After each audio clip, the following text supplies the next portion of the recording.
अस्सलाम वालेकुम, आप देख रहे हैं डॉन न्यूज़ में मेज़बान अब्दुल गफ्फार पुनाव रिप्ले के एक और एपिसोड के साथ। जनाब आईसीसी क्रिकेट वर्ल्ड कप में पाकिस्तान का दूसरा warm up match against Australia और पाकिस्तान की परफॉर्मेंस इतनी बुरी बॉलिंग में नहीं थी, लेकिन अभी कुछ देर पहले तकरीबन समझ लें 20-25 मिनट में जो एक ज़बरदस्त जो पार्टनरशिप हुई कैमरन ग्रीन की, जॉश इंग्लिश की, और इस वक्त ऑस्ट्रेलिया का स्कोर 335 रन है जनाब, 6 विकेटों के नुकसान पर। 255 रन पर जब छठी विकेट गिरी और जब ग्लेन मैक्सवेल आउट हुए, लग रहा था कि पाकिस्तान ने एक बहुत अच्छी आज बॉलिंग परफॉर्मेंस दिखा दी है, लेकिन ऑस्ट्रेलिया है जनाब, कमबैक किया और इस वक्त जनाब उनके 335 रन से 6 विकेटों के नुकसान पर 48.2 ओवर्स में। लेकिन पाकिस्तान की जानिब से अच्छी बात यह रही कि उसामा मीर ने एक मरतबा फिर मिडल में आके 2 विकेटें हासिल की। हसन अली का ओपनिंग स्पेल भी इतना बुरा नहीं था।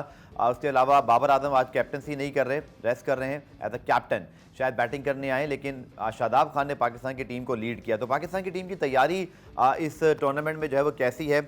बॉलिंग में एक मरतबा फिर मुझे लगता है कि पाकिस्तान थोड़ा बेहतर और कर सकता था, लेकिन 336 रन 6 विकेटों के नुकसान पर, इसके ऊपर तफसीली बात करेंगे, लेकिन पहले आप देख लीजिए रिप्ले हेडलाइंस। ऑस्ट्रेलिया का स्कोर 336 रन 6 विकेटों के नुकसान पर, लेकिन पाकिस्तान क्रिकेट में कुछ ऐसे लग रहा है जैसे कि मामलात जो हैं वो कुछ उलझे हुए हैं। पाकिस्तान क्रिकेट बोर्ड की जो टेक्निकल कमेटी के सरबराह मिसबाहुल हक साहब, उन्होंने कल कराची में जब पाकिस्तान ने ग्लोबल ओवर 40 टूर्नामेंट जीता, जिसमें मिसबा ने सेंचुरी बनाई, पाकिस्तान को मुबारकबाद की, बहुत अच्छी परफॉर्मेंस पाकिस्तान ने ये टाइटल जीता, लेकिन वहाँ उन्होंने वादे कर दिया कि जो सेंटर कॉन्ट्रैक्ट हैं, जो टीम की सिलेक्शन है, उससे उनका कोई ताल्लुक नहीं है। कोई ज़रा सी भी गलती की गुंजाइश नहीं है यहाँ पे। आप ना नीदरलैंड को ऐसी टीम समझ सकते हैं कि जी इजी मैच है हमारे लिए, ना ही श्रीलंका एक टफ मैच है। ज़रा सा आपकी परफॉर्मेंस 19-20 हुई तो प्रेशर इतना था वर्ल्ड कप में कि उसको आपको फिर पकड़ना मुश्किल हो जाता है। तो मिसबाहुल हक की आपने बात सुनी, पीसीबी की टेक्निकल कमेटी के सरबराह हैं, लेकिन लगता है ऐसे जैसे मोहम्मद हफीज़ भी पहले छोड़ गए। अब मिसबाहुल हक जिस तरह बात कर रहे हैं, मुझे कोई हैरानगी नहीं होगी कि आने वाले दिनों में शायद अगर ये भी किनारा कशी इस रोल से इख्तियार करें, चूँकि लग ऐसे रहा है जैसे पाकिस्तान क्रिकेट बोर्ड के अंदर मामला जो है वो क्लियर नहीं है। डिसीजन जो है उसके ऊपर खुद बोर्ड के ऑफिशियल जैसे कि मिसबाहुल हक ने जो है वो रिजर्वेशन शो कर दी। इसके साथ साथ अगर हम बात करें दोबारा 338 रन जनाब 6 विकेटों के नुकसान पर, और जैसे मैंने कहा कि आज पाकिस्तान ने निस्बतन बेहतर बॉलिंग परफॉर्मेंस दिखाई थी पहले तकरीबन 40-45 ओवर तक, यहाँ तक कि 6 विकेटें जब गिरी तो मैक्सवेल ने एक बड़ी अच्छी इनिंग खेली और 250 रन 6 तक जो है वो गया ऑस्ट्रेलिया। लेकिन उसके बाद जोश इंग्लिश और कैमरन ग्रीन ने बड़ी ज़बरदस्त पार्टनरशिप की और पाकिस्तान को डेथ बॉलिंग में थोड़ी सी आज जो है वो मुश्किलात का सामना करना पड़ा। लेकिन बहरहाल अच्छी बात यह है कि पाकिस्तान के जो स्पिनर्स हैं, नवाज़ ने भी आज विकेट ली, शादाब जो कि आज इतने ज़्यादा इफेक्टिव नहीं हुए, लेकिन बॉलिंग उन्होंने भी की और पिछले मैच में तो खेले ही नहीं थे। सो लेट्स होप कि पाकिस्तान की बैटिंग इस मैच में कैसा परफॉर्म करती है, और हम ब्रेक शामिल करते हैं। ब्रेक से जब वापस आएंगे तो पाकिस्तान ऑस्ट्रेलिया वार्म मैच के हवाले से मिर्जा इकबाल भी साहब से बात करेंगे शॉर्ट कमर्शियल ब्रेक के बाद। पुनः रिप्ले में खुशामदीद जनाब, बात करते हैं आईसीसी वर्ल्ड कप 2023 के वार्म मैच के हवाले से। पाकिस्तान और ऑस्ट्रेलिया का मैच 343 रन बना लिए हैं इस वक्त ऑस्ट्रेलिया की टीम ने, और एक अच्छा कमबैक मिर्जा इकबाल बेग साहब ने हमें ज्वाइन किया। बहुत शुक्रिया इकबाल साहब ज्वाइन करने के लिए। प्रैक्टिस मैच का मकसद तो ये होता है कि आप तमाम खिलाड़ियों को आजमा लें, उनको मौके दें। तो एक जानिब पहला हाफ तो इतना बुरा नहीं था जब उसामा मीर ने 2 विकेटें ली, नवाज़ ने अच्छी बॉलिंग की, हसन अली का स्पेल भी इतना बुरा नहीं था, और एक मौके पर तो जब हमें लग रहा था ऑस्ट्रेलिया के जब समझ लें कि 153 पे 4 आउट है कि पाकिस्तान ने एक अच्छी बॉलिंग एफर्ट की है और वर्ल्ड कप से पहले हमें एक मोराल बूस्टर। लेकिन सर 351 रन पे 7 आउट ना 50 ओवर कंप्लीटेड, आपकी तरफ पूरे स्कोर लेके आ रहा हूँ, 351 रन बना ही लिए 7 विकेटों पर। अगेन थोड़ा सा वही प्रॉब्लम नजर आया कि कंसिस्टेंसी नहीं दिखाई दी। बिल्कुल अब्दुल गफ्फार, आपने सही कहा, कंसिस्टेंसी नहीं है। हमारा वीक लिंक हमारी बॉलिंग है, और जो फ्लैट विकेट्स हैं भारत के 10 शहरों में हो रहा है ये वर्ल्ड कप, और विकेट्स बड़ी फ्लैट्स हैं। क्रिकेट के माहिरीन और नाकदीन का ये कहना है कि इन फ्लैट विकेट्स पर 350 रन बनना कोई बड़ी बात नहीं है, लेकिन क्या पाकिस्तानी बॉलर्स मुखालिफ टीम को 300 के अंदर से रोकने में कामयाब होते हैं नहीं, ये एक क्वेश्चन मार्क है। आज इन्होंने जिस तरह से उसामा मीर को खिलाया, मुझे लग रहा है कि नीदरलैंड के खिलाफ मैच में शायद ये 2 लेग स्पिनर्स के साथ मैदान में उतरे, क्योंकि उसामा मीर को दोनों प्रैक्टिस मैचेस खिलाए गए। Shadab Khan out of form है, आज मैं देख रहा था तेज बॉलिंग कर रहे थे, उनकी पिटाई भी बीच शुरू में हुई, तो अब पता नहीं शादाब खान को ड्रॉप करते हैं नहीं, कॉम्बिनेशन क्या होता है। लेकिन पाकिस्तान के लिए असल लम्हे फिक्रिया अब्दुल गफ्फार पाकिस्तान की बॉलिंग है। अगर पाकिस्तान को इस वर्ल्ड कप में लास्ट 4 में जाना है तो हमारी बॉलिंग को इम्प्रूव करना पड़ेगा। वसीम जूनियर किस दर्द की बला है, उनको खिलाए जा रहे हैं, वो परफॉर्म नहीं कर रहे। जमान खान को आपने बिठाया हुआ है, और आज आप हैरत अंगेज तौर पर आपने रिजर्व खिलाड़ियों में शामिल मोहम्मद हारिस को एज अ विकेट कीपर खिला लिया। अमूमन हम उन खिलाड़ियों को मौका देते हैं जिन्होंने अगला मैच, जो कि बड़ा इंपॉर्टेंट मैच है नेदरलैंड से, आपने नासिर हुसैन का एक स्टेटमेंट देखा होगा जिसमें उन्होंने कहा कि नेदरलैंड्स कैन बीट पाकिस्तान। तो इसका मतलब नेदरलैंड के, और आपको पता है नेदरलैंड में वान डर मर्वी और कई खिलाड़ी ऐसे हैं जो साउथ अफ्रीका में क्रिकेट खेलते थे। वान डर मर्वी तो साउथ अफ्रीका को रिप्रेजेंट कर चुके बिल्कुल हैं और वो नेदरलैंड शिफ्ट हो गए सारे। तो टफ टाइम देगी नेदरलैंड की टीम पाकिस्तान को। बिल्कुल इकबाल भाई, आपने ठीक कहा। बॉलिंग में अगर आप देखें नसीम शाह क्या गए, ऐसे लगता है जैसे पाकिस्तान टीम की जो बुनियाद है वो एक कमज़ोर हो गई और इस वक्त ये टीम बॉलिंग में लड़खड़ा रही है। लेकिन अगर अब हम देखें, शाहीन शाफीदी ने 6 ओवर में 25 रन दिए, हसन अली 6 ओवर में 23 रन, हारिस रऊफ 9 ओवर में 97 run, 97 run concede by Haris Rauf. बिल्कुल आपकी बात सही। आपको मेरी आवाज आ रही है अब्दुल रज़्ज़ाक, अब्दुल गफ्फार? जी जी इकबाल भाई, 9 ओवर में 97 रन दे दिया, लेकिन हारिस रऊफ अच्छी खासी फॉर्म में, लेकिन लगता है कि एक ऑफ डे है उनका आज बुरी तरह। बिल्कुल ऑफ डे है और वो स्पीड भी जनरेट कर रहे हैं। इस तरह की विकेटों पर या तो बहुत ही जेन्युइन पेसर हो वो कामयाब होता है। मैं समझ रहा हूँ कि अब नई गेंद कौन करेगा, क्या हसन अली को खिलाएंगे शाहीन शाह अफरीदी के साथ नई गेंद कौन करेगा, या हारिस रऊफ से ही नई गेंद कराते हैं? इनके ऑप्शन तो काफी हैं। लेकिन बॉलिंग में आप देख लेना अब्दुल गफ्फार के किस तरीके से खेल रहे हैं हम आज।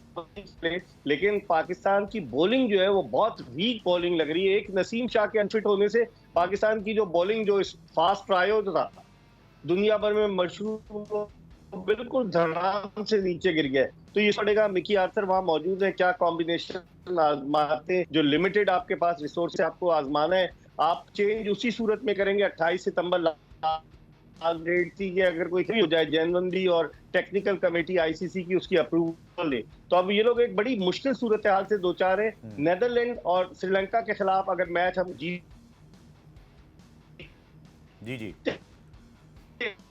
इकबाल साहब की जो है वो थोड़ी सी आवाज जो है मुझसे नहीं हो रही। तो मैच है वो बड़ा टफ मैच होगा। इकबाल भाई, जो असल बात है करने वाली, जैसे कि वर्ल्ड कप करीब है, जाहिर बात है हर जो फैंस हैं वो अपने टीम को बैक कर रहे हैं। हम भी चाहेंगे पाकिस्तान टीम अच्छा करे, लेकिन वो जो गलती हम करते आए, यानी कि बैकअप्स नहीं बनाए, वो जो हमें रेस्ट करवाना था। देखें ना, मिचेल स्टार्क ऑस्ट्रेलिया के प्रीमियर फास्ट बॉलर हैं, लेकिन उनको पूरे साल में 4 वनडे नहीं खिलाए गए। हमने वाइटैलिटी ब्लास्ट भी शाहीन और हारिस को खिलाया, Lankan premier league Naseem Shah खेलते रहे, अफगानिस्तान सीरीज़ में भी हमने तमाम लड़कों को, अपने जो प्रीमियर फास्ट बॉलर थे उनको खिलाया।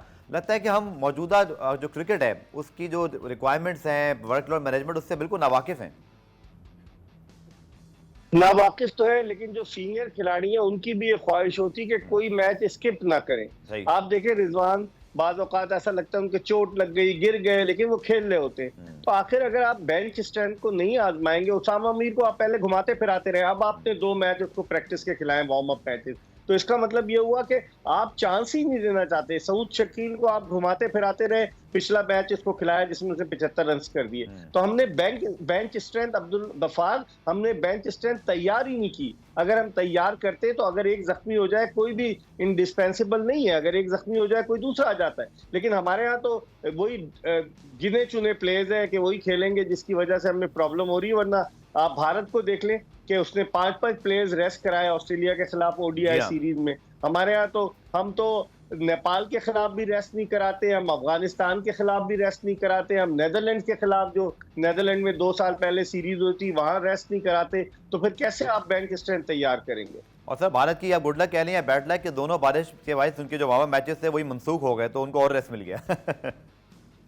रेस्ट हमें नहीं मिला और हमारी जहन पर ये सवार होगा कि 345 रन जो 46 उसने कर लिए न्यूजीलैंड ने हमारे खिलाफ, आज ऑस्ट्रेलिया ने 351 रन कर दिए। तो हमारे जहन पर at the back of the mind psychologically ये होगा कि हमारी बॉलिंग कैसे मुखालिफ बैट्समैनों को रन बनाने से रोकने में कामयाब हो। और पहला टेस्ट हमारा 6 अक्टूबर को है नेदरलैंड के खिलाफ। बिल्कुल, जो बात करते हैं इकबाल भाई दूसरे वार्म अप मैच की, जिसमें 294 पे 8 आउट हैं। इस श्रीलंका के एक मौके पे स्कोर था जनाब तकरीबन 240 पे 3, लेकिन फिर अफगानिस्तान ने क्या कमाल का कमबैक किया और मोहम्मद विकेटें ले गए। तो अगेन ये साबित हुआ कि इस वर्ल्ड कप में कोई टीम आसान नहीं है और कोई भी टीम किसी लम्हे कमबैक कर, कहाँ 240 पे 3 आउट और कहाँ 294 पे इकबाल भी 8 आउट श्रीलंका के।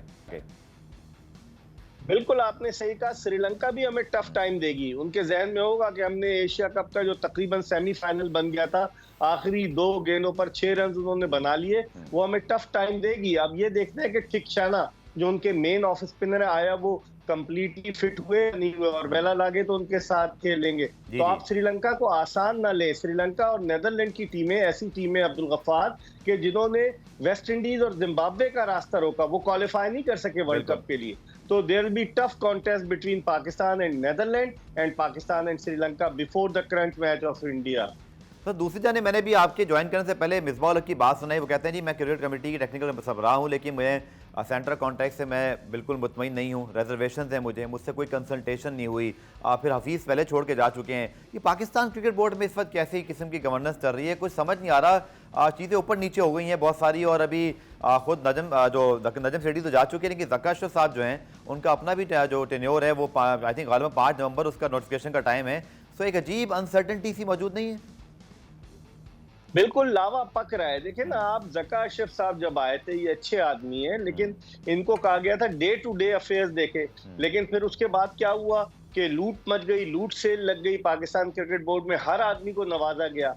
और अब आप देखें कि मिसबाह उल हक का ये इस जानिब इशारा है, वो क्रिकेट कमेटी के चेयरमैन तो बन गए, इस जानिब इशारा है कि आइंदा आने वाले वक्त में वो भी छोड़ देंगे। बिल्कुल सिर्फ इंजमाम उल हक जो है वो ज़का अशरफ के साथ खड़े हुए नजर आएंगे, जिनको लाखों रुपए माहाना तनख्वाह पर ज़का अशरफ साहब ने रखा है। मैं समझता हूँ कि मैनेज करने में ज़का अशरफ साहब का रोल अच्छा नहीं रहा। नाकिदीन ये बात कहते हैं कि उनके साहबजादे खान मोहम्मद अशरफ सारे शॉट्स खेल रहे, और आपको अंदरूनी कहानी तो पता चली होगी मैनेजमेंट कमेटी की मीटिंग की, जिसमें सलमान नसीर जो चीफ ऑपरेटिंग ऑफिसर है, उनको जो है लोगों को पंप किया गया था। जो जहीर अब्बास पिताफी वो दोस्त है खान मोहम्मद के, उन्होंने सवाल उठा दिया कि जी आपकी वजह से लोग नहीं आए, टिकट की कीमतें, बहुत सारे मसाइल पैदा हो गए ज़का अशरफ के लिए। उनको इन मसाइल को देखना होगा। उनके लॉयर पर भी एतराज हुआ कि इम्तियाज सिद्दीकी साहब एक हियरिंग के 15 लाख रुपए क्यों लेते हैं, आप किसी को मुस्तकिल बुनियादों पर रखें। तो खिचड़ी तो पक रही है पाकिस्तान क्रिकेट बोर्ड में। हनीफ औरंगज़ई जो आईपीसी मिनिस्ट्री के सेक्रेटरी हैं, वो वापस आ जाएं चाइना से, उसके बाद और फिर इनको जो लेटर्स 4 सितंबर और 10 सितंबर को दिए गए, तो ज़का साहब इस वक्त एक वीक विकेट पर खेल रहे हैं। उन्हें चाहिए कि डिसीजन लें। वो अच्छे एडमिनिस्ट्रेटर है, लेकिन अगर किसी के कहने पर आकर डिसीजन लेंगे तो उससे पाकिस्तान क्रिकेट का अल्लाह ही हाफिज है। इकबाल भाई 3 महीने में 30 से डायरेक्टर मीडिया, और हम चूंकि मीडिया से ताल्लुक रखते हैं, तमाम ही डायरेक्टर मीडिया, चाहे वो समी हसन बर्नी साहब हो आईसीसी के दौर से लेकर अब तक, उनके साथ भी सबके बड़े अच्छे मरासिम रहे। उमर फारूक हमारे नौजवान दोस्त हैं, लेकिन वालिया रशीद साहिबा जो हमारी बहुत सीनियर कोलीग हैं, हम तीनों का बड़ा एहतराम करते हैं, तीनों हमारे लिए बहुत इंपॉर्टेंट हैं और एक जैसे हैं। लेकिन मैं सिर्फ बात कर रहा हूँ कि ये इतनी सारी तब्दीलियाँ मीडिया डिपार्टमेंट के अंदर संभाला नहीं जा रहा ना मीडिया इनसे। कुछ लोगों को गैर एलानिया तर्जुमान बनाया हुआ है ज़का अशरफ साहब के साहबजादे ने, गालिबन उनको अंडर हैंड पैसे भी दे रहे हैं। लेकिन जो जेन्युइन लोग हैं, आप जैसे, हम जैसे या दूसरे सहाफियों जैसे, उनको तो वो घास ही नहीं डाल रहे। वो समझ रहे हैं काबू कर लेंगे। पैसों से नहीं काबू होते, ताल्लुकात से काबू होते हैं। कल मेरी आलिया रशीद से बात हुई, मैंने उनको मुबारकबाद दी और उन्होंने कहा आपने हमें सपोर्ट करना है। तो मैंने उनको बताया, आलिया आप इस वक्त एक ऐसे पानी के जहाज पर सवार हुई है जो डूबने वाला है, और लोग तो छलांगे लगा रहे हैं बाहर निकलने के लिए, और आप उस जहाज पे सवार हो गई हैं।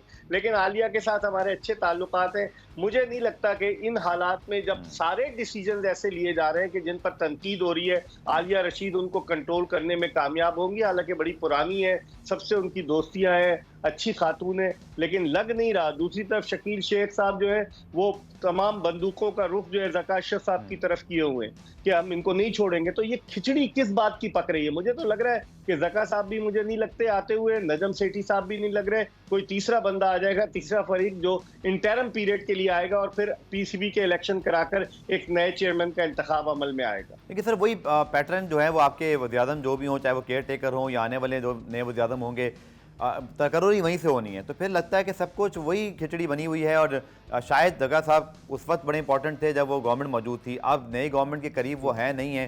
तो पाकिस्तान क्रिकेट का असल मसला सर यही है ना इकबाल भाई, कि जब तक पैटर्न से जुड़ा रहेगा ये पीसीबी चेयरमैन का मामला, ये मामला जैसे नहीं चल सकते। आप देखें ना, तकरीबन 8-9 महीने में 3 चेयरमैन आपके, चौथे अब आ सकते हैं, 3 डायरेक्टर मीडिया, 3 चीफ सिलेक्टर। तो ये किस तरह सही होगा? दुनिया में ऐसा कहीं नहीं होता।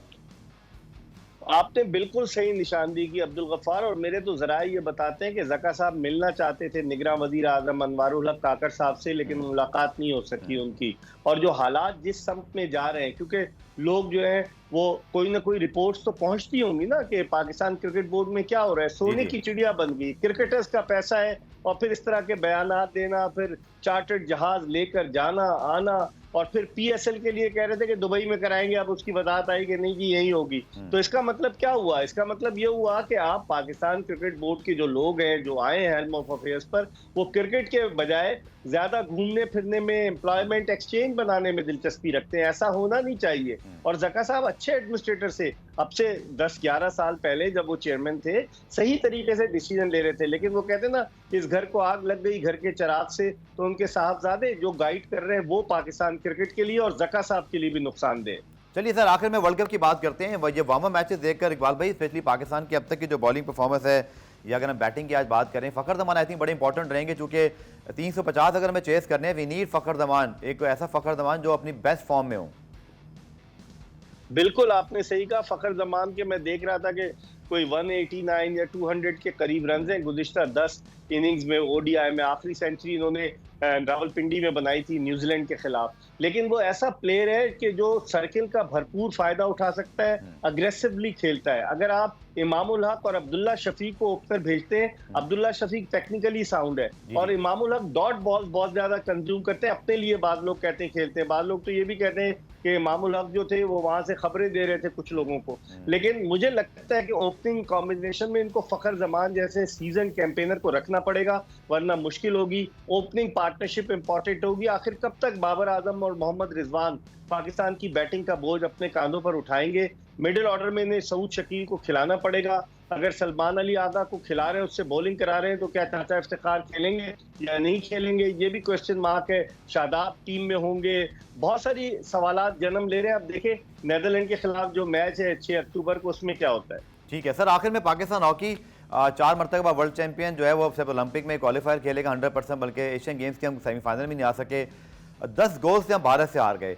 ये तो शायद वर्ल्ड कप चल रहा है तो इतनी ज़्यादा कोई डिस्कशन नहीं हो रही, लेकिन आप जब आते हैं तो मैं आपसे ज़रूर ये सवाल करता हूँ, सर पाकिस्तान हॉकी तो किसी सूरत ठीक होने का नाम नहीं ले रही है। बिल्कुल आपने सही कहा। ऐसा लग रहा है जो हॉकी के ओलंपियंस है ना, उनकी रस्सा कशी कि वो चाहते हैं बस पाकिस्तान हॉकी जाए भाड़ में, उनकी जो है ना चौधराहट कायम रहे। उसकी वजह से भी नुकसान हो रहा है। टांगे खींचने के चक्कर में लगे हुए हैं और ओहदों के हुसूल की ख्वाहिश जो है, आपको याद है कि हम तो हैरान हो गए जब आसिफ बाजवा साहब सेक्रेटरी बन गए थे ख्वाजा आसिफ की सिफारिश पर। फिर उसके बाद राना मुजाहिद बन गए। चले शहबाज सीनियर तो एक बड़ा नाम था। समझ में नहीं आ रहा हॉकी में ओलंपियंस। ख्वाजा जुनैद साहब अपनी पाबंदी के खिलाफ अलग साजिशों में मसरूफ हैं। फिर अख्तर रसूल साहब जिनको रिटायर हो जाना चाहिए वो आके बयानात देते हैं। फिर शहनाज शेख साहब जो बुरा भला कहते थे वो टीम के साथ अटैच हो गए। तो इसका मतलब है हॉकी ओलंपियंस की आपस की चपकलिश पाकिस्तान हॉकी को तबाही के दहाने पर लिए जा रही है। हॉकी में एक बड़े ऑपरेशन क्लीन अप की जरूरत है, वरना ना स्पॉन्सर्स आएंगे ना खिलाड़ी आपको मिलेंगे, और ये ओलंपियन सिर्फ अपने माजी के जो कारनामे सरंजाम नहीं उन्हीं पर फख्र करते रह जाएंगे। इसका नोटिस लेना होगा वजीर आजम पाकिस्तान को, जो पेट्रन इन चीफ भी है पाकिस्तान हॉकी के। एक बार भी हैदर जब आए एज ए सेक्रेटरी, हमारे कराची से उनका ताल्लुक है, बहुत सारे लोगों से मिलते रहे, हमने उनका अच्छा काम देखा है, इसलिए बहुत सारे लोगों ने उनको वेलकम किया। लेकिन लगता है पाकिस्तान हॉकी एक ऐसे मैच पे आगे जहाँ हैदर हुसैन तो क्या, मेरे ख्याल में बाबा लेंडर को भी आप लेके आ जाएं, या पुराने ज़माने के जितने बड़े प्लेयर थे, लगता है कि इस हॉकी फेडरेशन को बहुत बड़े रिवैम्प की ज़रूरत है, जो शायद सालों पे मुहित होगा, शायद हमें मंथ में कोई रिजल्ट ना मिले। बिल्कुल आपने सही कहा। लास्ट ईयर जुलाई में हैदर हुसैन आया, बड़ा मेहनती ऑर्गेनाइजर है, उस पर कोई माली बदउनवानी का इल्जाम नहीं है, कोशिशें करता रहा, स्पॉन्सरशिप लाता रहा, लेकिन वो खुद तो मैदान में जाकर नहीं खेल सकता। कभी सईद खान मैनेजर होते हैं, कभी नहीं होते, कभी शहनाज शेख आ जाते हैं। तो हैदर अकेला तने तना तो नहीं लेकर जाएगा पाकिस्तान हॉकी को। एयर मार्शल रिटायर्ड नूर खान मरहूम जैसे या आरिफ अब्बासी जैसे एडमिनिस्ट्रेटर की जरूरत है, जो पाकिस्तान हॉकी को दुरुस्त समत में ले जा सके। वरना ये जो टांग खींचते रहेंगे, इससे न किसी का फायदा होगा, न पाकिस्तान हॉकी का फायदा होगा, बल्कि बदनामी हमारे हिस्से में आएगी। चलें पुराने एक ब्रेक शामिल करते हैं। बहुत बहुत शुक्रिया इकबाल साहब, और वापस आएंगे तो परवशा बशीर हमारे साथ मौजूद होंगी, बैडमिंटन और कुछ पाकिस्तान स्पोर्ट्स, क्योंकि एशियन गेम के रिजल्ट आपके सामने हैं। पाकिस्तान खेलों के मसाइल क्या हैं, इस पर उनसे तफसीली बात करेंगे शॉर्ट कमर्शियल ब्रेक के बाद। पुनः रिप्ले में खुशामदीद। एशियन गेम्स जनाब चल रहे हैं और पाकिस्तान स्पोर्ट्स में मेरी कोशिश होती है कि हम तमाम खेलों में बात करें। आज जो शख्स हमारे साथ पुराने में मौजूद हैं, 7 मरतबा जनाब इन्होंने पाकिस्तान के लिए बैडमिंटन नेशनल जो है वो चैंपियनशिप जीती है, 10 मरतबा डबल्स, और अभी रिसेंटली बड़ा अच्छा कम बैक किया। पाकिस्तान नंबर माहूर शहजाद को भी हराया जो कि इस वक्त एशियन गेम्स के लिए मौजूद हैं, लेकिन फिर इवेंचुअली खुद जो है वो एक बड़े अच्छे मुकाबले के बाद उनको फाइनल में शिकस्त हुई। लेकिन पाकिस्तान बैडमिंटन का बड़ा नाम है। पलवशा बशीर मेरे साथ मौजूद है। पलवशा, बहुत शुक्रिया ज्वाइन करने के लिए। Long journey of 10 years. और सबसे पहले तो आई थिंक आपके कमबैक में बात करूंगा।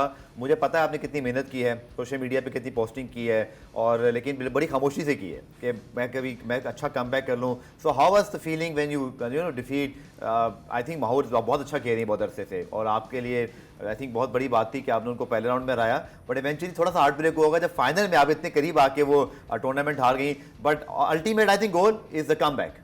अस्सलाम वालेकुम, thank you so much for having me on the show. बिल्कुल जी, मेहनत बहुत ज़्यादा, 1.5 साल तक जो है वो एरिना से मैं बाहर थी और काफ़ी हार्ट ब्रेकिंग होता था मेरे लिए। सोशल मीडिया पे मैं थोड़ा सा साइलेंट थी बिकॉज मैं चाहती थी कि पहले अपना मकाम, अपनी वापस से चीज़ें, कॉन्फिडेंस वापस लूँ और फिर एक प्राइड के साथ मैं कुछ लिख सकूं। सो द थिंग इज़ कि इस मुकाम तक पहुंचने के लिए अल्लाह ताला की मैं बहुत शुक्रगुजार हूँ, मेरे parents and then of course my coach and जितनी मेरे टीममेट्स हैं उन्होंने मेरे पे बहुत मेहनत की and I am really really grateful. बिल्कुल ये टूर्नामेंट मेरे लिए कमबैक, ये एक पहला टूर्नामेंट था काफ़ी टाइम बाद और मैंने बहुत मेहनत की थी और बहुत सारी चीज़ें, एक स्ट्रगल होती थी मेरी कि वो इंजरी वापस ना हो या कुछ ऐसे बहुत ज़्यादा वसवसे दिमाग में आते थे। इंडिविजुअल स्पोर्ट्स में तो बहुत होता है, तो वो उसको कम बैक करना एंड देन पूरे एरिना में वापस आना तो मेरे लिए एक बहुत बड़ी डील थी। और मेरा जब पहला मैच माहौर के साथ था तो मेरा सिर्फ यही फोकस था कि मैंने अपनी गेम खेलनी है। मेरे कोच ने मुझे यही बोला था, जस्ट प्ले योर गेम, हार जीत अल्लाह ताला के हाथ में होती है and I just wanted to give my best. So वो एक मेरे लिए बहुत अच्छा मैच था और मेरे लिए बहुत मोटिवेटिंग था बिकॉज़ मेहनत जिस तरीके से मैंने की थी वो रंग ले आई। तो अल्लाह ताला का बहुत शुक्रगुजार हूँ मैं और ऑफ कोर्स कोच का, मेरे ट्रेनिंग पार्टनर्स का एंड जितने भी लोगों ने वहाँ पे हमारे जिन्होंने साथ दिया, तो मेजर सलीम हो गए एंड ब्रिगेडियर साहब हो गए, तो उन्होंने बहुत ज़्यादा साथ दिया। मोटिवेटिंग था कि मुझे उन्होंने हर पल जो है वो अकेला एक होता है ना, जैसे फील नहीं करवाया कि पहला टूर्नामेंट है। So they really made me feel part of the family. तो मेरे लिए पहला राउंड पार करना बहुत ज़्यादा ज़रूरी भी था और मुझे वो था, बस फाइनल में ये था कि जो वट एवर अल्लाह ताला plans, Allah is the best of all planners and वो चाहते हैं शायद कि मैं और मेहनत करूं। And leading after I won the first set in the final, second and third मैं दोनों में लीड कर रही थी, but maybe it's like Allah has some better plans and इंशाल्लाह नेक्स्ट टूर्नामेंट में मैं अपना बेस्ट और दूंगी। चलें, आप best of luck for you for your future plans. लेकिन आप चूँकि एशियन गेम्स पर चल रहे हैं और आज समझ लीजिए कि आप की तरफ मैं सारे सवाल वो ले आऊँगा और आप रिप्रेजेंट कर रही हैं अपनी पूरी फ्रेटर्निटी को। बहुत बड़ा गल्फ आ गया है। आप देखिए इंडिया के कहाँ से कहाँ मेडल हैं, चाइना या कोरिया वगैरह से तो हम कम्पीट ही नहीं कर सकते। और इसमें tell us something about the reality, the bitter truths of our sports, कि हम लोग कहाँ स्टैंड करते हैं इस वक्त। अब चूँकि मैं किसी भी खेल को देखूँ, पाकिस्तान का कोई भी नेशनल चैंपियन या कोई जा रहा है तो यहाँ तो बहुत मेहनत करता है, बट शायद उसको वो फैसिलिटीज़ ही नहीं मिलती, वो कोचिंग ही नहीं मिलती, उसको वो न्यूट्रिशन ही नहीं मिलते, उसको वो समझ लें रिक्वायर्ड जो एक हर एक स्पोर्ट्समैन की जिम्मेदारी है जो उसको चीज़ें मिलें। हम बहुत पीछे रह गए। बिल्कुल आपने सही कहा, हम बहुत ज़्यादा पीछे हैं। रीज़न भी एक तो इंफ्रास्ट्रक्चर बहुत ज़्यादा लैकिंग है, दूसरा कैंप्स, ट्रेनिंग कैंप्स की बहुत ज़्यादा कमी है। प्लेयर्स को ट्रेनिंग कैंप्स की ज़रूरत होती है, न्यूट्रिशनिस्ट की ज़रूरत होती है, इवन आपके जो स्पोर्ट्स साइकोलॉजिस्ट होते हैं वो भी अटैच्ड होने चाहिए टीम के लिए। बहुत सारी चीज़ें जो हमारे स्पोर्ट्स में नहीं है, चाहे वो हम हॉकी ले लें, स्क्वॉश ले लें, हालांकि इतना अच्छा स्क्वॉश ने परफॉर्म किया अभी रिसेंटली। तो आई थिंक हमें अकेडमी सिस्टम को ज़्यादा स्ट्रॉन्ग करना चाहिए। बैडमिंटन में भी ट्रेनिंग कैंप्स फराहम करने चाहिए एंड ऑल टुगेदर अभी हम देखें तो स्पोर्ट्स बहुत ज़्यादा महंगा होता जा रहा है। बैडमिंटन वैसे भी एक बहुत महंगी गेम है, 4500 का एक शटलकॉक का डब्बा आता है and that last I think 1 week और something, maybe less than a week. So afford करना बहुत मुश्किल होता है। बहुत सारे लोग गेम छोड़ने का सोच रहे होते हैं जब इतनी महंगाई आ रही होती है, तो प्लेयर कैसे अपने आप को ग्रूम करेगा या अपने आप पे इतना इन्वेस्ट कर सकता है। तो ऑब्वियसली इन टोटलिटी, जैसे आई थिंक मोहम्मद हफीज़ ने भी कहा था कि जी आप ब्लेम नहीं कर सकते हो प्लेयर्स को, आप नहीं, तो मैं भी यही समझती हूँ कि जी कितनी मेहनत करें जब वो एक्सपोजर ही नहीं मिल रहा, जब वो आप टैलेंट इतना पाकिस्तान में है डिफरेंट स्पोर्ट्स में, लेकिन आप उस पर इन्वेस्ट ही नहीं कर रहे सिवाय क्रिकेट के। ये एक बहुत आयरनी है कि क्रिकेट के अलावा किसी चीज़ में इन्वेस्टमेंट नहीं हो रही है इस वक्त। क्रिकेट की बात करूंगा जो कि वर्ल्ड कप आया और हमारे वहाँ भी कुछ हालात कुछ अच्छे तो नहीं लग रहे, लेकिन चलें एटलीस्ट हम वर्ल्ड बीटर्स हैं, हम वर्ल्ड कप खेल रहे हैं। But tell us something about Palwasha, जब आप जाते हैं इंटरनेशनली खेलने में, माहौर से भी इंशाल्लाह ये सवाल करूंगा जब वापस आएंगे एशियन गेम से, कि कितना बड़ा फ़र्क आपको लगता है पलवशा के जब जो आपके राइवल्स हैं, चाहे वो इंडिया से हों चाइना से हों, जब उनकी प्रैक्टिस आप देखते हो, उनकी कोचिंग आप देखते हो और फिर आप पीछे मुड़ के देखते हो कि हम अपने मुल्क में हमें क्या फैसिलिटीज़ थी। हालांकि कराची जैसे बड़े शहर में बड़े गिने चुने फैसिलिटीज़ हैं जहाँ प्रैक्टिस कर सकते हो, इस तरह पूरे पाकिस्तान में कितने स्पोर्ट्स वहाँ बोर्ड पर हैं। भी, यहाँ पे कराची में अगर क्लब्स हैं तो हर बंदा उन क्लब्स में नहीं जा सकता। बिल्कुल। You have to take the membership जो कि 10 लाख से 15 लाख और बहुत ज़्यादा महंगी होती जा रही है। आई थिंक अभी 20 लाख से भी ये ज़्यादा। स्पोर्ट्स बोर्ड जो है पाकिस्तान स्पोर्ट्स बोर्ड, मेरा फैसिलिटीज सही है वहाँ पे? नहीं जी, वहाँ पे कोई फैसिलिटी सही नहीं है। वॉशरूम्स अगर आप देखो या बिल्कुल, जो भी बिल्कुल, चीज़ होती personal है, experience है एंड इवन मतलब कि एक होता है कोचेस की भी बहुत ज़्यादा कमी है पाकिस्तान में, एंड देन प्लेयर्स बहुत ज़्यादा है, they want to play but करे तो इंसान करे तो फिर कहाँ जाए। और जो मतलब फाइनेंशियल आपने बात की, क्योंकि बहुत कम ऐसे प्लेयर हैं स्पेशली जो नेशनल चैंपियन बन जाते हैं, जैसे आप हैं, जी। माहूर हैं, या मैं अर्शद नदीम बात करूं जो जी। एक्सेल एक्स्ट्राऑर्डिनरी करके, जी। तो उनको तो वापडा या कुछ बैंक्स वगैरह में जॉब बिल्कुल, मिलती हैं, बिल्कुल। बट नीचे तो ऐसी कोई सूरत हाल नहीं है, क्योंकि बहुत सारे बच्चे, मैं वही बात करूं, अगर अभी मुझसे भी हालात- कोई पूछे जी। तो मैं हॉकी में किसी को जाने से पहले उसको बोलूंगा भाई सोच ले पहले ऐसे कि ही है। तुम्हारा क्या अभी होगा आगे। हालात इतने आगे, एक्सपेंसेस बढ़ रहे हैं और महंगाई इतनी ज़्यादा आ रही है। डिपार्टमेंट्स भी जो हैं वो अभी तक आई थिंक बंद पड़े हुए। नेशनल बैंक की भी जो टीम्स हैं स्पोर्ट्स की, बहुत सारे डिपार्टमेंट्स की स्पोर्ट्स टीम्स भी अभी तक बंद है। So this is actually very demotivating for us players and sports people के स्पोर्ट्स सेक्टर जो है बहुत ज़्यादा इस वक्त डाउन उस पर जा रहा है, डाउनफॉल की तरफ जा रहा है। सो काफ़ी ज़्यादा प्रॉब्लम्स आ रही हैं, एंड आई रियली होप कि हम जो है इस चीज़ से निकल के मेडल्स लें पाकिस्तान के लिए और नाम रोशन कर सकें। पाकिस्तान स्पोर्ट्स बोर्ड बतौर इदारा, जब हम देखते हैं इस्लामाबाद में वो जिना स्पोर्ट्स कॉम्प्लेक्स एक बहुत बड़ी फैसिलिटी है और बहुत ज़्यादा एम्प्लॉयज़ हैं वहाँ पर, कराची में जाके देखें आप, इसी तरह पेशावर में देखें, ऐसा नहीं है। मैंने जो पर्सनली सारी जगहों पे एक्सपीरियंस किया कि हमारे पास कुछ नहीं है। मैं ब्रेक्स आके आपसे पूछूंगा कि हम क्या फैसिलिटीज़ को सही इस्तेमाल नहीं कर पा रहे, क्या हमारे पास विजन नहीं है, क्या हमारे पास पैसे नहीं हैं। प्लेयर्स तो चलें हर जगह एक जैसे होते हैं, आपको उनको ग्रूम करना पड़ता है, कोई प्लेयर चैंपियन पैदा नहीं होता, आपको फैसिलिटीज़ दे के उसको बनाना होता है। पलवशा डिस्कस करेंगे शॉर्ट कमर्शियल ब्रेक के।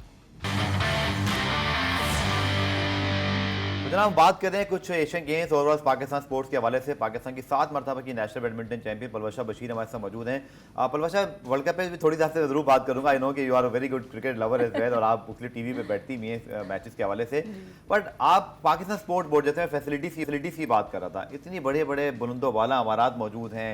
मैं देख रहा था पेशावर में भी बड़ा अच्छा हयाताबाद स्पोर्ट्स कॉम्प्लेक्स बना जहाँ पे बहुत कुछ, अगर हम प्रॉपर कोचिंग फराम कर सकें, बट क्यों पीछे रह जाते हैं? हम इसलिए पीछे रह जाते हैं बिकॉज हमारे पास वही, जैसे मैंने कहा, अकेडमीज़ नहीं है। एंड मैं ये समझती हूँ कि ये सिर्फ स्पोर्ट्स बोर्ड का काम नहीं, ओलंपिक का भी काम है। पाकिस्तान ओलंपिक, हम बार बार एक स्पोर्ट्स बोर्ड को हम लोग ब्लेम करे जा रहे हैं, तो वेयर इज़, हम POA को भी बात कर सकते हैं कि जी दोनों मिल के कुछ प्लेयर्स के चलती लिए हैं वहाँ तो जी दोनों की लड़ाइयाँ चलती हैं। तो यही तो बात है ना कि लड़ाइयों में प्लेयर का ही नुकसान होता है ना, तो player has to suffer, player is suffering since a long time. तो मैं ये समझती हूँ कि जी दोनों मिलके जो है वो कुछ प्लान्स डिवाइस करें जिससे प्लेयर्स ज़्यादा ग्रूम हो सकें, ज़्यादा उनके लिए ट्रेनिंग फराहम हो सके। So I think an exposure is all what players need. Tournaments हमें 12 से 13 साल में खेलने होते हैं, हमें वो मिल भी नहीं रहे। सो आई थिंक और अपने से अगर हम लोग लगाएं, जैसे मैंने भी यही कोशिश की थी और मैं अभी वापस शुरू करना चाह रही हूँ इंशाल्लाह, तो you need a lot of, मतलब आप स्पॉन्सरशिप्स की मतलब बाहर जाना है खेलना है तो अपने पैसे लगाने पड़ेंगे। बिल्कुल जी, ऐसे ही है इस दौर में, इस दौर में 2.5-3-4 लाख तक एग्जैक्टली एक टूर आपका 4 लाख से कम नहीं होता। सो हम लोग कैसे इंटरनेशनल सतह पे अपनी रैंकिंग्स इंप्रूव कर सकेंगे? I don't think it's I mean it's very taxing for any individual. चलिए, आपका अपना गोल क्या है जो कि आपने कमबैक कर लिया, अब आपके सामने एक बड़ी अच्छी राइवल जो है वो माहौर मौजूद है, जो कि आपकी गैर मौजूदगी में बहुत कंसिस्टेंट परफॉर्मर बनी। लेकिन चलें, गुड फॉर द बैडमिंटन कि आप दोनों जब एक मैच खेलेंगी तो उसको देखने का मजा भी आएगा, बट अल्टीमेटली आपका पर्सनल गोल अब जो है वो पलवशा क्या है कि अब आपने क्या करना है आगे? मेरा इंशाल्लाह ये है कि बाकी जितने भी डोमेस्टिक टूर्नामेंट्स हैं उनको विन करूं इंशाल्लाह। नेशनल चैम्पियनशिप का टाइटल मेरी पूरी कोशिश होगी कि मैं अपनी पूरी मेहनत करूं अपने कोच के साथ, अपने मेंटोर्स के साथ। तो मिल के जो है अपनी ट्रेनिंग टीम के साथ, तो ये मेरा एक मेन गोल है। और ऑब्वियसली अपना जो इंटरनेशनल सतह पे मैंने इंजरी की बात छोड़ दिया था, क्योंकि लास्ट मेरा टूर्नामेंट इजिप्ट में था, जहाँ पे हम लोगों ने मिक्स डबल्स में भी काफ़ी अच्छी परफॉर्मेंस दी थी मैंने अपने पार्टनर के साथ। सो मैं यही समझती हूँ कि जी और ओलंपियंस को हराया था हम लोगों ने सेकेंड राउंड में आई बिलीव। सो मैं ये समझती हूँ कि वापस से इंटरनेशनल मैं शुरू करना चाहूँगी एंड डोमेस्टिक अपना टाइटल वापस। अच्छा, वो लोग जो सोशल मीडिया पे पाकिस्तान के एशियन गेम के रिजल्ट देखते हैं, चाहे वो किसी का भी हो, कि ये तो बिल्कुल आखिर में आ गए, ये तो पहला मैच हार गए, एम्बैरेसमेंट हो गई, और आई थिंक उनको पता नहीं होता कि प्लेयर्स को फैसिलिटीज नहीं मिलती। क्या कहेंगे उन लोगों के लिए कि असल पीछे बैकग्राउंड क्या है? मैं यही समझती हूँ कि जी तनकीद करना बहुत आसान होता है, उस पर देखकर तनकीद करना बहुत आसान है, बहुत आसान है, मामले को समझना मुश्किल है। जब इन्हीं लोगों से आप बोलो जी स्पॉन्सरशिप्स के लिए आप हमारी मदद करें, तो यही लोग पीछे हट जाते हैं सबसे पहले। सो और अगर आप अवाम की बात करते हैं तो आई थिंक कि उनको अंडरस्टैंड करना चाहिए कि जी पाकिस्तान में इस वक्त ऐसे हालात चल रहे हैं, अगर प्लेयर खेल भी रहा है, अपना बेस्ट दे रहा है और इंडिविजुअल एफर्ट्स करके, क्योंकि बैडमिंटन बाकी जितने भी इंडिविजुअल गेम्स है बड़ा मुश्किल होता है इस टाइम पे अफोर्ड करना और सारी चीज़ें अपने लिए खुद से मैनेज करना। सो ये चीज़ें लोगों को समझनी चाहिए। बिल्कुल। चलिए आखिर में पलवशा, जो कि आप भी क्रिकेट पे बात कर रही होती हैं, वर्ल्ड कप पाकिस्तान का इस वक्त जो है वो प्रैक्टिस मैच चल रहा है, 352 रन पाकिस्तान को बनाने हैं, जो बड़ा मुश्किल टारगेट है, लेकिन चले वार्म अप मैच तो वार्म अप के लिए होता है। But how you see world cup Palwasha coming up, because 10 टीमें हैं, बड़ा कंपेटिटिव वर्ल्ड कप है, पाकिस्तान वाइड स्पोर्ट्स रह गए मेरे ख्याल में, स्नूकर के अलावा और रशन नदीम के अलावा, अनफॉर्चुनेटली वो आज रूल्ड आउट हो गए, जिसमें हमें उम्मीद तो रहती है, हमें ये अभी भी पता है कि हमारी टीम कुछ भी कर सकती है। बाबर आजम है, फखर है, Shaheen, Haris, we have lot of potential match winners as well. So how you see Pakistan chances in coming World Cup? मैं यही समझती हूँ कि जी एक तो बाबर आजम की जो कैप्टनसी है वो काफ़ी बेनिफिशियल है पाकिस्तान टीम के लिए, चाहे कुछ भी हो जाए। एंड आई रियली फील कि हम एक अच्छा चांस, हम अभी जो है क्रिकेट इतना कम्पिटिटिव हो गया है कि जो टोटल वो लोग दे रहे होते हैं बैटिंग लाइनअप, जो जितनी भी टीम्स हैं वो बहुत ज़्यादा हो गया है टोटल, लाइक 350 प्लस नॉर्मल हो गया, 350 इज अ नॉर्म नाउ। ठीक है, पहले हम कहते थे जी वो 350 बना दिए, बिल्कुल, और उसको अब चेस करना भी आसान हो गया है जितनी। तो मैं यही समझती हूँ कि बहुत ज़्यादा क्रिकेट कंपेटिटिव हो चुकी है। और तो क्या लगता है पलवशा आपको फ्रॉम पाकिस्तान साइड, हमारी जो बैटिंग है, जो हमारे इंडिविजुअल बॉलर है, Shaheen now one of the best bowler in the world, Haris very express, Naseem Shah unfortunately ruled out, but आपको जाती तौर पे क्या लगता है कौन स्टार हो सकता है जो आप देख रही हैं कि मुझे लगता है कि ये कुछ करेंगे? मैं समझती हूँ जी ऑब्वियसली पाकिस्तान की मेरी पूरी विशेज़ हैं, बेस्ट विशेज़ हैं कि जी पाकिस्तान ये वर्ल्ड कप को उठाए, ट्रॉफी वापस घर लाए इंशाल्लाह। और मेरी यही है कि अभी जैसे कि एक मुझे बड़ा अफसोस हुआ था जब नसीम शाह जो है वो नहीं खेल पा रहे थे, लेकिन उसकी जगह अगर हसन अली आए, I think it's a good decision and I am all for that. And I really hope कि हम जो है हम एक यूनिटी की तरह यूनिटी के साथ खेलें और इंशाल्लाह जो है वो ये वर्ल्ड कप। अच्छा, कोई भी जो एक करंट आपका जो जायंट होता है, स्पोर्टिंग जायंट, वो सबका एक रोल मॉडल होता है ना। Babar Azam the world best player amongst top 4 में को रूल किया जाता है, जिस तरह की उनकी परफॉर्मेंसेस हैं, बड़ा प्रेशर भी उन पर होगा क्योंकि कैप्टन है। How you see him as a role model, as a inspirational figure for the other sports person, जो कि बाबर आजम ने जो एक्सेल किया है, इस वक्त शायद वो हमारे सबसे बड़े सुपरस्टार हैं। बिल्कुल, Babar Azam no doubt is a legend and जिस तरीके से उन्होंने अपने आप को ग्रूम भी किया है और उनकी जो स्किल्स हैं क्रिकेट में, it's they are highly commendable. लेकिन मैं ये भी मेंशन करना चाहती हूँ जो उनकी पार्टनरशिप जब रिजवान के साथ होती है तो वो 4 चांद लगा लेती है। बैटिंग लाइनअप पे ज़्यादा वो और ग्लोरीफाई हो जाता है। So and there is a lot to learn from both these players. चलिए क्विकली, क्योंकि मैं चाहता हूँ अर्शद नदीम का जिक्र भी हम जरूर करें। आई थिंक हमारे सबसे बड़े हीरो हैं नॉन स्पोर्ट्स और जो उन्होंने ऑलरेडी अचीव कर लिया। अनफॉर्चुनेटली वो रूल्ड आउट हो गए, बट हमें ओलंपिक में बड़ी होप है। सो माहूर पलवशा, आपको कितनी इंस्पिरेशन मिली जो इतने इस तरह के हालात में, जहाँ उनके भाई फैसिलिटीज नहीं है, लेकिन very rare talent, javelin throw का नाम पाकिस्तान में किसी को नहीं पता था, इसके रूल्स नहीं पता थे, कुछ तो हमें ही बातें पता चले मीडिया वालों को भी, सच्ची बात है, जो कि हमारे पास कोई स्पोर्ट्स मैन था ही नहीं। मैं ओवरऑल बात कर रहा हूँ मीडिया की। So Arshad Nadeem is a big inspiration. He definitely is a big inspiration and a medal winner for Pakistan. लेकिन मुझे भी सुन के बड़ा अफसोस हुआ जब उन्होंने विड्रॉ किया है। पक्का मेडल मिस हो गया। पक्का मेडल हमारा, एंड आई रियली होप कि वो बिल्कुल जल्द से जल्द सेहतयाब हो जाए। लेकिन जो इंजरी होती है, मैं कहती हूँ अल्लाह ताला किसी प्लेयर को इंजर ना करे। और क्योंकि मैं ऑलरेडी इस सेटबैक से गुजर चुकी हूँ एंड उनके लिए एशियन गेम्स का विड्रॉ करना, एक मेडल का कम हो वहाँ जाना, पहुँच कर, just before one day. So I really feel bad for him, but I really hope and I wish him a very speedy recovery. चलें, बहुत बहुत शुक्रिया पलोशा बशीर, और हमें आपको भी जो है बेस्ट विशेस कहते हैं कि आप इसी तरह और कामयाबी हासिल करें और इंटरनेशनल फ्रंट पे भी जाएं। पुराम रिप्ले में आज के लिए इतना ही, और लेट्स होप कि पाकिस्तान भी आज वार्म अप मैच में कुछ अच्छा करे, क्योंकि कल जब हम आए वर्ल्ड कप स्पेशल शो के साथ तो थोड़ा मोराल हाई हो, क्योंकि 352 रन हम चेस करें, मुझे लगता है कम से कम फखर जमान कुछ करें, चाहे पाकिस्तान जीते ना जीते, जो कि वार्म अप मैच के अंदर इंडिविजुअल परफॉर्मेंसेज आपकी प्रैक्टिस करना बहुत इंपॉर्टेंट है। तो मिलते हैं कल इंशाल्लाह 5:05 पर।